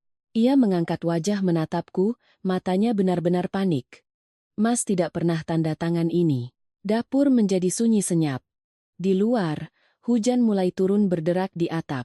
Saya menatap suami di hadapan saya. Untuk pertama kalinya, saya melihat ketakutan di matanya, bukan lagi takut ibunya sedih atau takut gunjingan kerabat, melainkan takut pada sesuatu yang sudah melampaui batas masalah keluarga. Mas Bagus memegang ponsel saya sangat lama. Cahaya layar menyinari wajahnya, membuat saya bisa melihat dengan jelas urat-urat di pelipisnya. Di teras, hujan menderu. Ia memperbesar tanda tangan itu, lalu kembali melihat seluruh isi surat, bibirnya terkatup rapat. Ini bukan tanda tangan Mas. Saya duduk di hadapannya, kedua tangan di atas meja. Mas sudah lihat baik-baik? Mas sudah menandatangani nama sendiri puluhan tahun? Masa tidak kenal? Tulisan ini mencoba meniru. Tapi goresan terakhirnya salah. Mas tidak pernah menarik garis panjang seperti ini. Saya menghela napas, tapi hati saya tidak lega. Jika ia tidak menandatanganinya, berarti ada orang yang telah mencatut namanya di dalam berkas. Dan di rumah ini, siapa yang paling membutuhkan tanda tangan itu, tidak perlu ditebak lagi. Lalu siapa yang tanda tangan Mas? Mas Bagus meletakkan ponsel. Matanya menatap meja. Mungkin Dimas hanya minta seseorang membuat draft saja. Belum tentu dipakai beneran. Saya menatapnya, tidak percaya dengan apa yang baru saja saya dengar. Mas Bagus, di kertas itu ada nama Mas, ada pernyataan Mas setuju Dimas memakai rumah untuk jaminan pinjaman. Dan Mas bilang belum tentu dipakai beneran? Wajahnya menegang. Mas tidak bilang ini tidak serius. Tapi kita harus tanya dulu baik-baik, jangan gegabah memperbesar masalah. Saya tertawa kering. Memperbesar masalah? Aku pikir aku sedang ingin memperbesar masalah. Aku kembalikan surat itu ke tempatnya. Tidak bicara pada ibu, tidak menelepon kerabat, tidak mendatangi rumah Dimas. Aku menunggumu pulang untuk bertanya. Tapi kalimat pertama yang keluar dari mulutmu tetap jangan memperbesar masalah. Ia kembali diam. Keheningan itu. Tapi kali ini, keheningan itu tidak hanya menyakitiku, tapi juga membuatku takut. Ia menarik kursi dan duduk, suaranya merendah. Ibu baru saja sehat. Kalau tahu masalah ini, beliau bisa syok. Dimas juga sedang merintis usaha, mungkin sedang terdesak, makanya nekat. Nanti Mas bicara berdua dengannya. Masalah keluarga, kita selesaikan di dalam saja. Saya menatap ke arah pintu dapur. Air hujan mengalir di halaman. Saya sudah sering mendengar kalimat selesaikan di dalam. Tapi ada pintu-pintu yang jika ditutup terlalu lama, di dalamnya orang bebas berbuat salah, sementara korban tidak boleh bersuara. Saya berkata pelan kata per kata. Ini bukan lagi masalah ibu mau memberikan rumah pada siapa. Ini masalah dokumen yang berpotensi ilegal. Kalau rumah ini digadaikan, dan Dimas tidak bisa bayar, ibu mau tinggal di mana, Mas di mana, saya di mana. Ia mengusap wajahnya. Mas tahu, Mas tidak tahu. Mas hanya takut orang lain sedih, orang lain kehilangan muka. Mas belum takut pada hari di mana kita semua kehilangan tempat tinggal. Ia mengangkat wajah, matanya memerah. Jangan paksa Mas untuk berpikir buruk tentang adiknya sendiri. Saya tercekat. Kalimat itu lebih menyakitkan daripada surat palsu itu sendiri. Ternyata, saya yang menunjukkan sebuah bahaya. Di matanya justru menjadi memaksa berpikir buruk tentang darah dagingnya. Saya bertanya, lalu apa Mas pernah takut aku dipandang buruk oleh orang lain? Mereka bilang aku merawat ibu untuk merebut rumah. Apa Mas pernah membela sekalipun? Ia membuang muka. Saya sudah tahu jawabannya. Tidak perlu ia katakan. Malam itu, ia bilang besok pagi akan bertemu Dimas. Saya tidak melarang, tapi saya tidak lagi percaya pada penyelesaian masalah dengan obrolan kakak adik. Hati saya saat itu anehnya sangat tenang. Mungkin saat seseorang sudah didesak sampai ke sudut, air mata pun tahu cara memberi jalan pada akal sehat. Saya menelepon Dianita, teman kuliah saya dulu. Dianita bekerja di sebuah kantor hukum di Jakarta. Hampir pukul 11 malam, saya mengirim pesan lebih dulu. Dian, sudah tidur? Ada urusan penting. Dianita langsung menelepon balik, suaranya masih mengantuk. Ada apa Sari? Malam-malam begini. Jangan bilang ada yang masuk rumah sakit lagi. Saya menceritakan secara singkat. Ibu mertua menghibahkan rumah pada adik ipar, lalu saya menemukan berkas pinjaman dengan surat pernyataan atas nama suami saya, tapi suami saya mengaku tidak pernah menandatanganinya. Dianita terdiam beberapa detik, lalu suaranya menjadi serius. Sari, dengarkan aku. 1. Jangan sobek atau ambil dokumen aslinya kalau tidak benar-benar perlu. 2. Foto setiap halaman dengan jelas, simpan di banyak tempat. 3. Kumpulkan semua bukti. Pesan WhatsApp, struk, bukti transfer, dan catatan perawatanmu. 4. Jangan sekali-kali mengunggahnya ke media sosial. Masalah ini harus diselesaikan dengan bukti, bukan dengan air mata. Mendengarnya, saya merinding. Apa aku harus bicara pada ibu mertuaku? Jangan dulu. Kamu perlu tahu sudah sampai mana prosesnya. Apa sudah dinotariskan? Apa sudah didaftarkan balik nama? Bank mana yang memproses? Jika tanda tangan suamimu dipalsukan, harus diajukan permohonan verifikasi. Tapi ingat, posisikan dirimu sebagai pihak yang mencurigai, jangan menuduh sebelum ada hasil penyelidikan. Saya mengangguk meskipun Dianita tidak melihatnya. Aku mengerti. Dianita menghela napas. Satu hal lagi.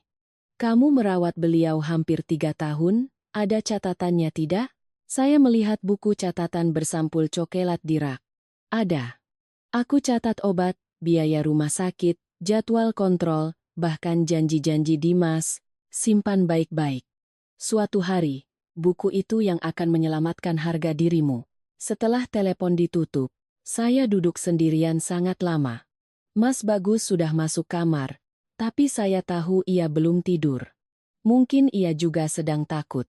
Bedanya, Ia takut kebenaran akan mempermalukan keluarganya, sementara saya takut keheningan akan menjerumuskan kami semua ke dalam lubang.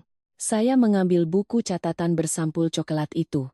Di bawah lampu dapur yang kekuningan, setiap baris tulisan terlihat jelas. Tanggal ibu masuk rumah sakit, jam UGD, nama dokter, jumlah uang muka. Lalu bulan demi bulan. Obat darah tinggi, obat pengencer darah, popok dewasa, susu, biaya taksi, biaya kontrol, biaya fisioterapis. Saya mengambil sebuah map lama, mulai menyusun fotokopian struk per bulan, mencetak bukti transfer, menyimpan tangkapan layar janji Dimas. Foto-foto renovasi kamar mandi, pemasangan pegangan, stiker anti licin, saya cetak dan jepit jadi satu. Dulu saya mencatat semua ini karena teliti, sekarang saat ditata di atas meja, semua ini menjadi sebuah jejak yang jelas. Jejak perjalanan hampir 3 tahun yang saya lalui, tanpa ada yang menggantikan. Sampai pada halaman yang mencatat penjualan anting pernikahan seharga Rp12.000, tangan saya berhenti. Saya menyentuh telinga saya, hanya ada kekosongan. Tiba-tiba saya teringat ibu kandung saya, teringat hari pernikahan.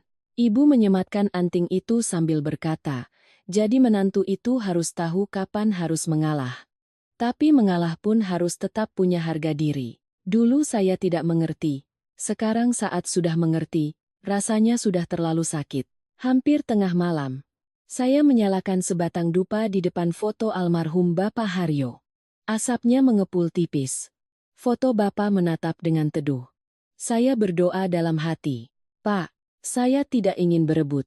Tapi saya juga tidak ingin membiarkan ibu kehilangan rumah. Mas Bagus namanya dicatut, dan pengorbanan saya diinjak-injak. Jika apa yang saya lakukan ini salah, mohon beri saya petunjuk. Saya membereskan laci kecil di bawah meja altar. Di dalamnya ada beberapa buku catatan lama, kartu garansi kipas angin, dan album foto keluarga zaman dulu. Ketika saya menarik sebuah kaleng biskuit, saya menemukan sebuah amplop yang sudah menguning. Di luarnya tertulis, untuk Ratih dan anak-anakku, baca jika diperlukan. Tulisan tangan itu saya kenali, itu tulisan tangan Bapak Haryo. Dulu di kalender-kalender lama, beliau sering mencatat tanggal selamatan atau tanggal bayar listrik. Tulisannya miring tapi rapi. Saya duduk di lantai, membuka amplop itu. Di dalamnya ada 3 lembar kertas yang dilipat 4, beraroma apek. Tulisan Bapak tidak panjang, tapi setiap kalimatnya seperti meletakkan batu di hati saya. Beliau berpesan, setelah beliau meninggal, rumah ini diatasnamakan Ibu Ratih agar ibu dan anak-anak punya tempat tinggal, dan agar tidak ada perebutan saat suasana masih berduka. Beliau mengingatkan Bagus sebagai anak sulung yang baik hati, harus menjaga kerukunan tapi tidak boleh lemah. Beliau mengingatkan Dimas yang cerdas, tapi dalam melakukan apapun harus jujur, jangan menggunakan bakti sebagai alasan untuk kepentingan pribadi. Sampai di bagian akhir, mata saya berkaca-kaca. Sari Lestari adalah menantu, tapi ia masuk ke rumah ini dengan cara yang baik, dan hidup di rumah ini dengan pengorbanan. Kelak, jika membicarakan urusan rumah, ingatlah jasa Bagus dan Sari. Jangan biarkan menantu menanggung beban paling berat, lalu saat tiba waktunya, justru dianggap sebagai orang luar. Saya memeluk lembaran kertas yang menguning itu, air mata saya jatuh tak tertahankan. Selama hampir 3 tahun ini, saya tidak butuh siapapun memberikan rumah ini padaku. Saya hanya butuh satu orang yang melihat bahwa saya pernah ada di sana.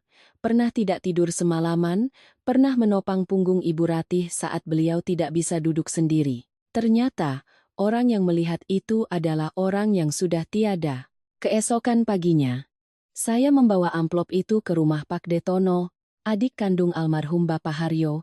Beliau tinggal beberapa gang dari rumah kami, usianya sudah lebih dari 70 tahun tapi masih sangat sehat. Beliau sedang membelah kayu bakar di halaman belakang. Melihat saya datang, beliau terkejut. "Sari, kenapa wajahmu pucat begitu, Enduk?" Saya meletakkan amplop itu di meja, menceritakan semuanya. Setelah mendengar, Pak Detono awalnya menghela napas. "Masalah keluarga kalian, Pak De ikut campur nanti dibilang ikut-ikutan. Saya tidak memohon. Saya hanya membuka surat itu dan mendorongnya ke arah beliau. Tolong Pak De lihat. Apa ini benar tulisan tangan Bapak? Pak De Tono mengambilnya. Matanya yang tadinya biasa saja, tiba-tiba meredup. Beliau mengusap permukaan kertas itu dengan lembut, seolah sedang menyentuh bahu kakaknya yang telah tiada. Benar, ini tulisan tangan Mas Haryo. Ketika membaca kalimat yang menyinggung soal menantu, bibir Pak De Tono terkatup rapat. Beberapa saat kemudian, beliau melipat kembali surat itu, suaranya menjadi serak. Mas Haryo sudah berpesan begini. Pak De tidak bisa pura-pura tidak tahu. Tapi Sari, kita bicara harus ada bukti, ada perasaan, ada urutannya. Jangan sampai mereka bilang kamu membuat keributan karena harta. Saya mengangguk. Saya mengerti Pak De. Saya tidak butuh rumah. Saya hanya ingin semuanya berhenti sebelum ibu kehilangan tempat tinggal, nama Mas Bagus terseret masalah, dan saya difitnah sebagai orang serakah. Pak De Tono menatap saya sangat lama, lalu berkata, kalau begitu, kumpulkan keluarga. Ada Pak De, ada sesepuh keluarga yang lain. Kalau perlu, Budewati juga bisa jadi saksi. Kebenaran tidak takut pada terang. Dalam perjalanan pulang, saya memegang amplop itu di dalam tas. Hati saya terasa berat sekaligus mantap. Saya tidak lagi berdiri sendirian. Di belakang saya bukan kekuasaan atau uang, melainkan setiap hari yang nyata, setiap bukti yang nyata, dan sebuah pesan yang nyata dari ayah mertua yang telah tiada. Rapat keluarga diadakan pada suatu minggu sore, saat matahari di teras sudah tidak terlalu menyengat. Saya bangun pagi-pagi, membersihkan meja di ruang keluarga, mengganti air di vas bunga dekat foto Bapak Haryo, lalu menata meja kayu di tengah ruangan. Saya bersiap bukan untuk menyambut tamu. Saya bersiap seperti orang yang akan masuk ke ruang operasi besar, tangan harus mantap, hati harus tenang. Karena jika gemetar sedikit saja, pisaunya akan mengenai diri sendiri. Yang hadir hari itu adalah Ibu Ratih, Mas Bagus, Dimas, Vina, Pak De Tono, dua sesepuh dari keluarga, Budewati, dan seorang bibi dari pihak almarhum Bapak. Saya tidak mengundang lebih banyak orang. Masalah keluarga, sepahit apapun, tidak seharusnya menjadi pertunjukan di kampung. Ibu Ratih duduk di kursi tengah, punggungnya tegak tapi wajahnya lelah. Dimas duduk di sebelah kanannya, Vina duduk di samping suaminya, memegang tisu seolah siap menangis. Mas Bagus duduk di seberang saya. Dari awal sampai akhir lebih banyak diam daripada bicara. Pak De Tono duduk di bawah foto Bapak Haryo, wajahnya serius dan sedih. Begitu semua orang duduk, Ibu Ratih langsung membuka suara, nadanya tidak keras tapi berat. Hari ini mengumpulkan semua orang begini, pasti idenya Sari, kan? Apa aib keluarga ini belum cukup sampai harus dipertontonkan di depan kerabat? Sebelum saya sempat menjawab, Dimas sudah menimpali. Aku juga tidak mengerti apa maunya Mbak Sari. Ibu kan sudah memberikan rumah ini padaku. Aku hanya berencana meminjam modal untuk usaha. Nanti kalau berhasilkan untuk keluarga juga. Tapi Mbak Sari malah membuatnya seolah-olah kami ini penipu. Vina terisak, sangat tepat waktu. Jujur kami sedih sekali. Kami hormat pada Mbak Sari. Tapi sejak ibu memberikan rumah, Mbak terus melihat kami seperti perampok, hanya karena Mbak tidak dapat bagian. Mbak jadi membuat masalah.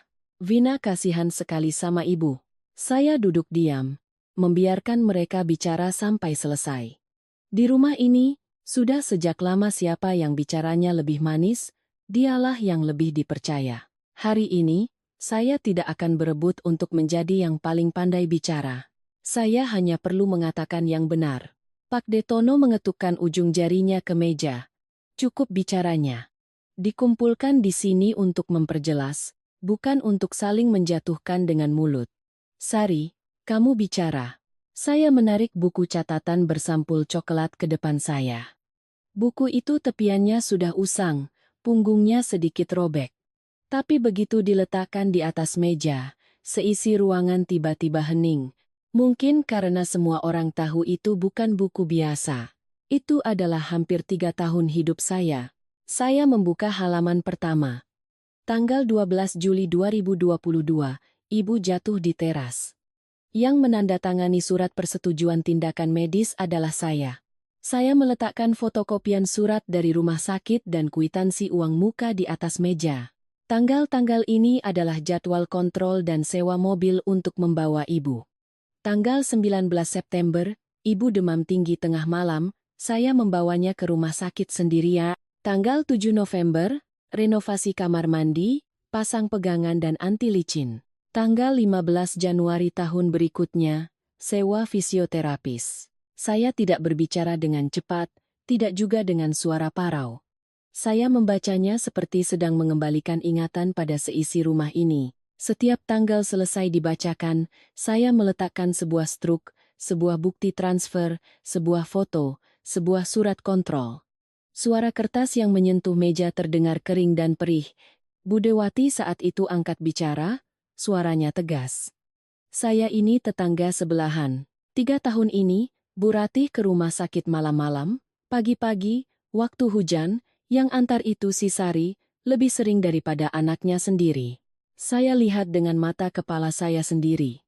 Dimas mengerutkan kening. Bude, ini urusan keluarga kami. Budewati langsung memotong. Saya sudah tua, tapi mata saya belum buta. Apa yang saya lihat, itu yang saya katakan. Vina menggigit bibir, menoleh pada saya. Mbak mencatat setiap rupiah seperti ini, apa tidak aneh? Merawat orang tua itu kan tulus, masa ada yang menghitungnya? Saya mengangkat wajah, menatap lurus pada Vina. Ketulusan tidak aneh, Vina. Yang aneh adalah saat butuh orang untuk merawat, kalian memanggil saya menantu di dalam rumah. Tapi saat pembagian rumah, kalian bilang saya orang luar. Kalimat itu menghentikan semua bantahan. Saya mengambil cetakan pesan-pesan WhatsApp dari Dimas. Ini pesan dari Dimas yang bilang, Mbak catat saja, akhir bulan aku bantu transfer. Ini bulan berikutnya, dan bulan berikutnya lagi. Janjinya ada, transfernya sangat sedikit atau tidak ada sama sekali. Saya tunjukkan ini bukan untuk menagih uang. Saya tunjukkan ini agar jelas, jangan menganggap pengorbanan saya sebagai hal yang wajar. Dimas mulai gelisah, ia menarik kerah ke mejanya dan menjawab terbata-bata, waktu itu, modal saya sedang macet. Saya tidak berdebat. Saya hanya mendorong selembar kertas lagi ke tengah meja. Dan ini adalah surat pernyataan internal dengan tanda tangan atas nama Mas Bagus. Mas Bagus langsung mengangkat wajah. Saya menoleh pada suami saya. Mas, katakan di depan kerabat, tanda tangan ini punya Mas atau bukan? Seisi ruangan menahan napas. Mas Bagus mengambil kertas itu, melihatnya sejenak, lalu meletakkannya kembali. Suaranya serak. Bukan. Saya tidak pernah menandatangani surat ini. Wajah Ibu Ratih memucat. Vina ternganga. Dan Dimas, ia langsung berdiri. Mas, mungkin Mas lupa. Mas Bagus menatap adiknya. Untuk pertama kalinya, saya melihat tatapan matanya tidak menghindar. Mas tidak lupa. Nama Mas sendiri, Mas kenal. Saya tidak berhenti di situ. Saya mengeluarkan hasil tangkapan layar percakapan antara Dimas dengan seorang broker yang berhasil saya simpan tempo hari saat Dimas ceroboh meninggalkan ponselnya di meja, dan Mas Bagus sudah memverifikasinya melalui panggilan telepon. Ini, Dimas bilang. Rumah sudah atas nama saya, kakak saya tidak akan berani macam-macam. Kalau bank lama, cari cara jual cepat. Jadi, pinjaman untuk usaha keluarga itu benar? Atau ada juga rencana untuk menjual? Wajah Vina benar-benar pucat. Dimas tergagap. Kata-katanya yang biasanya licin, kini seperti tersangkut tulang di tenggorokan. Tepat pada saat itu, Pak Detono perlahan membuka amplop tua itu, mengeluarkan surat dari almarhum Bapak Haryo. Suara Pak D tidak keras, tapi setiap katanya terdengar jelas. Jangan biarkan menantu menanggung beban paling berat, lalu saat tiba waktunya, justru dianggap sebagai orang luar. Ibu Ratih memegangi dadanya, air matanya mengalir. Ruangan begitu sunyi sampai suara kipas angin di langit-langit terdengar jelas. Setelah Pak Detono selesai membaca surat dari almarhum Bapak Haryo, ruang keluarga rumah kami hening seolah semua suara telah tersedot habis. Ibu Ratih menangis, bukan tangisan keras, hanya menutupi wajahnya dengan tangan. Dimas duduk kaku. Sementara Vina tidak berani menatap siapapun lagi. Pak Detono meletakkan surat itu di meja, suaranya tegas. Rumah adalah masalah besar. Bakti tidak bisa dijadikan jubah untuk menutupi utang. Dan soal tanda tangan bagus, jika ia bilang tidak pernah menandatanganinya, maka masalah ini harus diverifikasi. Dimas melonjak, suaranya gemetar tapi masih mencoba tegar. Aku melakukan ini juga karena terdesak. Ibu kan sudah memberikan rumah ini padaku, jadi aku punya hak untuk memakainya kan? Kalau tidak, aku bisa bangkrut. Kalimat itu baru saja keluar, Ibu Ratih langsung mengangkat wajahnya, mukanya pucat pasi. Jadi kamu butuh rumah ini bukan untuk mengurus bapakmu, tapi untuk membayar utang? Dimas membuka mulut, lalu terdiam. Keheningannya kali ini bukan lagi siasat, tapi karena terpojok oleh ucapannya sendiri.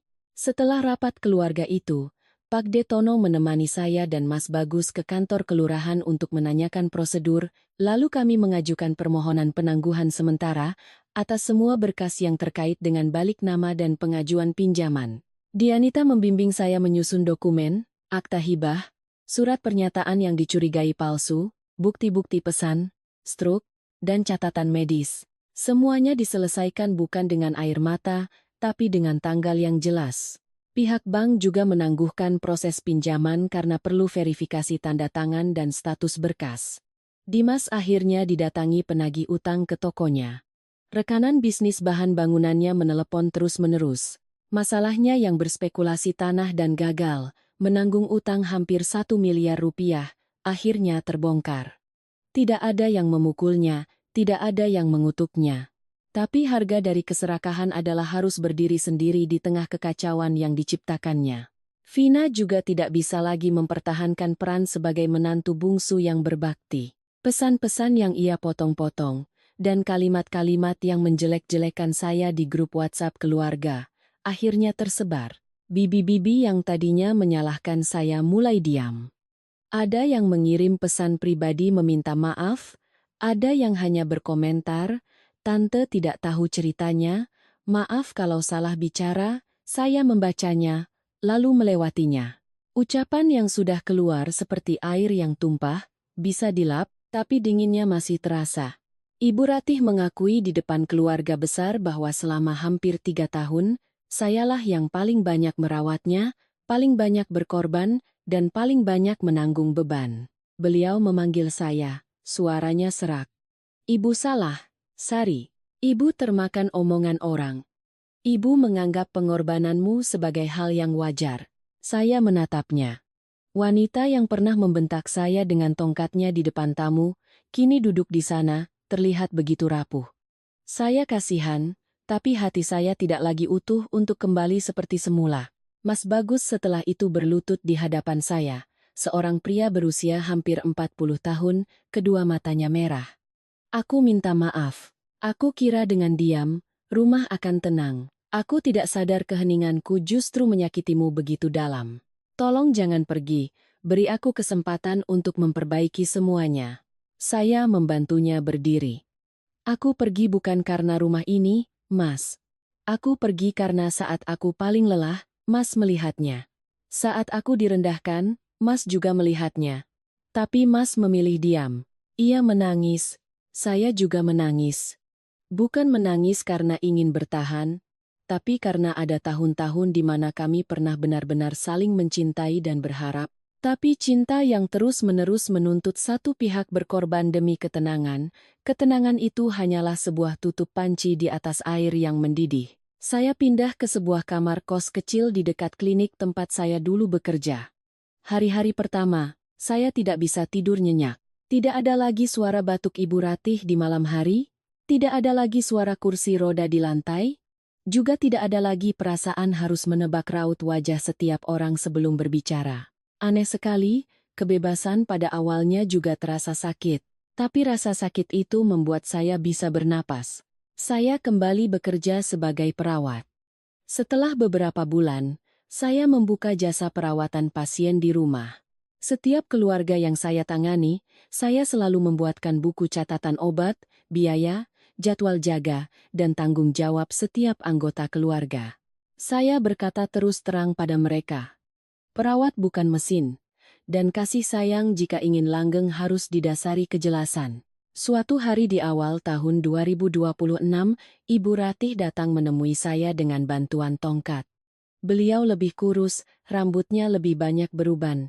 Beliau bilang, setelah tinggal bersama Dimas beberapa waktu, beliau baru mengerti bagaimana rasanya makan nasi dingin, bagaimana rasanya minum obat terlambat, dan bagaimana rasanya ucapan manis tidak cukup untuk merawat seorang tua yang sakit.